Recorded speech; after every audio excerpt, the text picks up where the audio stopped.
Welcome to the deep dive. Today, we're not focusing on market trends or disruptive technology. No, not at all. We are plunging into a stack of source material that is, well, it's intensely focused on internal transformation. This idea that lasting success and true leadership come from within. Right. We're talking about leading beyond authority. Exactly. And these sources, which have all these detailed guides and frankly some very challenging self-assessments, they're really tailored for any leader. Doesn't matter if you're running a startup, guiding a huge team. Or just trying to maximize your personal impact. Our mission here is to really extract the core actionable principles of leading from the inside out. It's less about optimizing your quarterly reports. And a lot more about auditing your core motivations. Precisely. Okay, let's unpack this immediately. The foundational idea in these sources is it's truly disruptive. Oh, absolutely. What if the biggest barrier holding back your leadership isn't a lack of resources or skill or even opportunity, but it's an unexamined part of your inner life? That just changes everything. It forces this highly uncomfortable introspection. Right. The authors are very clear. They say that they intend to stretch leaders, maybe even unsettle their comfort zones, because without that genuine discomfort, Transformation just doesn't happen. it rarely does. They basically suggest that if you feel perfectly fine about your leadership style right now, you might not be looking deep enough. And they demand this essential self-assessment. Yeah. I mean, I want you to consider this as you're listening.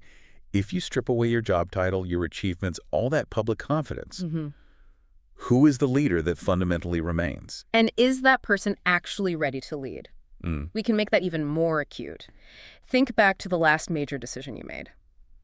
Was that decision rooted in deep conviction, in your values, or was it really driven by the pressure to just appear competent? That pressure to look decisive or successful. That distinction, conviction versus competence anxiety, that's where they argue sustainable leadership is born.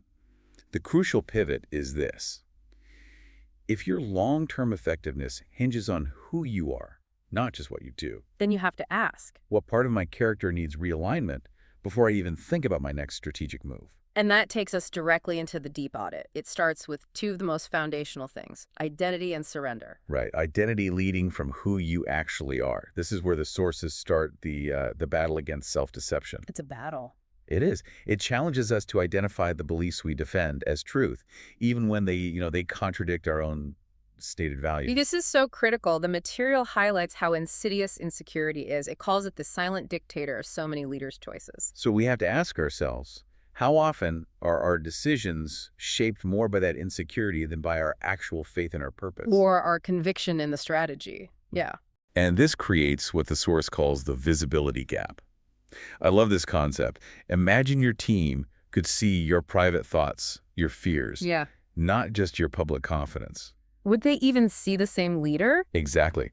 That gap is where trust and credibility just quietly erode. But the good news is they provide a really practical tool here, the identity alignment model. Ah, yeah. It's a framework, really. It charts the relationship between your core beliefs, then your self-perception, and then finally your outward leadership behavior. It connects the dots. It does, and the application they offer is simple but so powerful.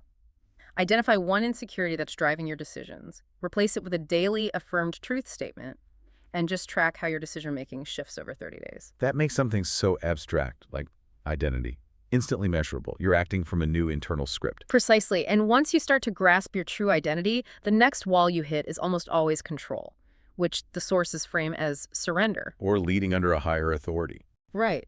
For so many successful people, self-reliance is a badge of honor. But where do you cross that line and start trusting your own judgment more than, say, external guidance or the deeper mission? I think that's the central challenge of high achievement, isn't it? You get used to success being a direct result of your effort. Absolutely. And the source has this fascinating concept called the outcome test. Tell us about that. It asks, when you seek guidance, are you truly surrendering the outcome to that guidance? Or are you secretly just asking for a blessing on the plan you've already decided is best? It's a tough question. It is, because self-reliance has such a high cost. It leads to burnout, stress, needless mistakes.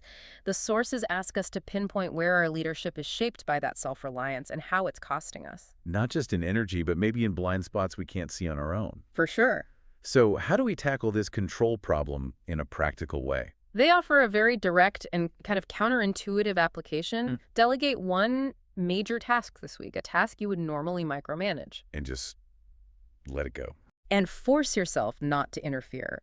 The lesson isn't just about getting the task done, it's about noting the results, the lessons learned, when you intentionally let go of the reins. It's an exercise in vulnerability. That sets us up perfectly for the next step, defining direction.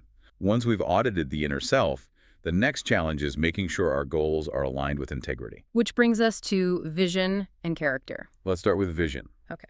Chapter 3 of the material is excellent here. It helps leaders differentiate between a vision rooted in a deep purpose and one that's, well, merely culturally admired. Something that looks good on a magazine cover but lacks soul. Exactly. That's the achievement conflict in a nutshell.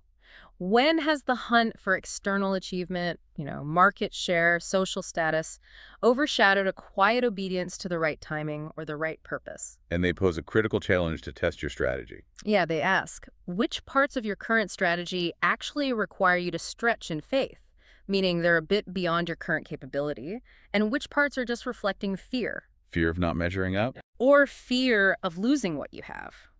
Fear-based strategies are always short-sighted. So this is a great exercise for you listening right now.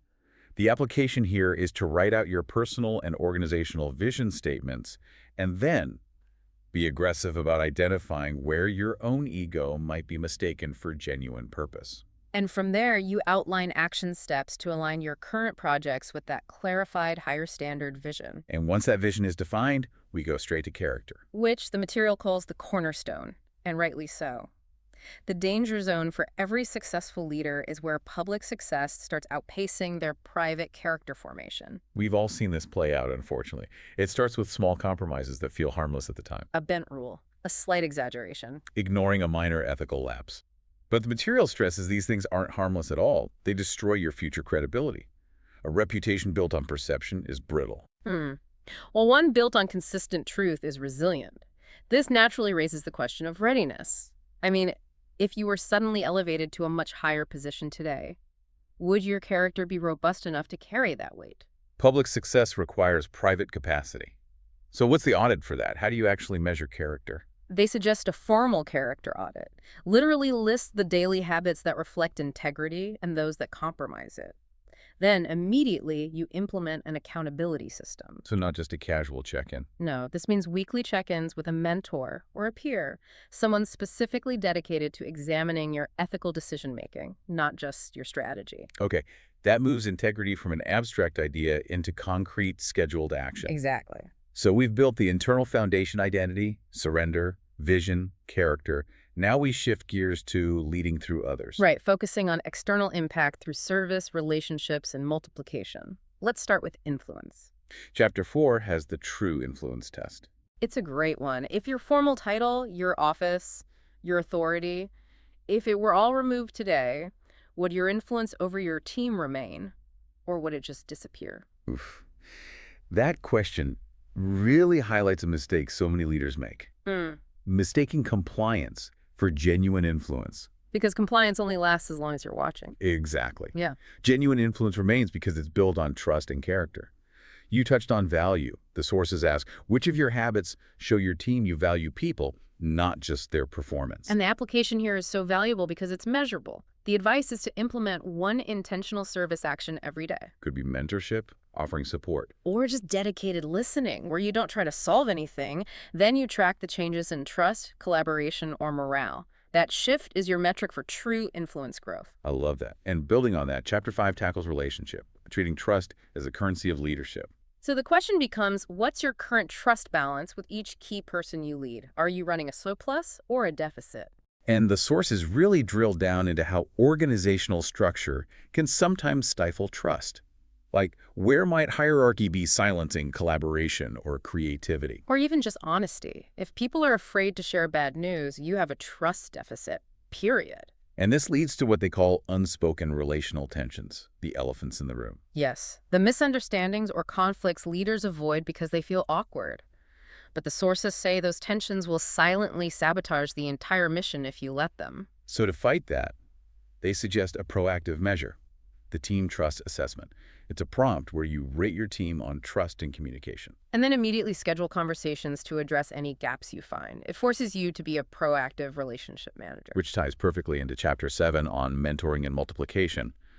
The source asks, are you building systems that rely entirely on you, or are you building successors? They ask a really sharp question here for ambitious leaders, too. What knowledge or insight are you unconsciously hoarding? Holding on to information because it makes you feel indispensable. Right, so the application nugget here is all about long-term capacity building. Identify one emerging leader, create a 90-day mentoring plan with 4 phases. Identify, equip, empower. And then the crucial last step, release. You let them go into a new responsibility. And you track clear growth indicators over that 90-day period. It's a whole mindset shift. It really is. It shifts the focus from managing tasks to multiplying leadership. Okay. Let's move into our final section, navigating challenges. This covers resilience and the ethical stewardship of power. Chapter 8 on resilience. The sources argue that resilience is less about grit and more about mindset. How do you process failure? Is it just feedback to inform your next move? Or is it a personal verdict on your ability that just stops you in your tracks? Right. Adversity is the great revealer of character. The material prompts you to look back. What adversity exposed who you truly are as a leader, and what did that painful revelation teach you? And connecting back to that idea of purpose, the authors encourage leaders to reflect on timing. When has a major setback, something that felt catastrophic, Actually been used, in hindsight, to prepare you for something you couldn't have predicted? The advice here is to prepare before the next crisis. Develop a formal resilience plan framework. Outline the challenge, define the response, identify the learning, and chart the growth. And you also have to note the emotional, strategic, and spiritual resources you'll need at each stage. Which brings us finally to the ethical use of power. The material is insistent here. Power is stewardship, never entitlement. The central question for every leader is, when has your use of power, even unintentionally, silently contradicted the values you preach? It also addresses the subtlety of intimidation. Where do you unintentionally intimidate people, maybe with your intensity or communication style, instead of empowering them? That small difference changes the entire culture. The application here is a weekly power assessment.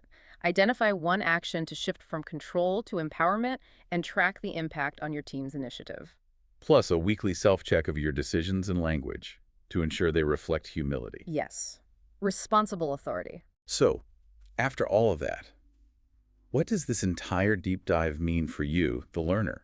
Well, this material isn't a strategy book. It's a manual for transformation. It provides these intensely practical tools to achieve sustainable leadership by forcing you to look inward. At your identity, your character, your vision, and how you steward your influence. And the sources don't just stop at reflection. They provide structures for ongoing growth, like a 90-day implementation roadmap. Which guides you to pick 3 core ideas from this whole framework to implement and measure. Right, and they also suggest daily reflection journaling to check your alignment every single day. The goal is continuous calibration, not a one-time fix. Ultimately, the sources shift the focus from short-term visibility and temporary wins to long-term, enduring impact, which is the definition of legacy. This deep dive challenges us to define that legacy not by what we accumulate, but by what we impart and multiply. Which raises our final provocative thought for you to chew on this week. Building on everything we've discussed, what is one decision you can make this month that your future organizational or spiritual descendants will genuinely thank you for?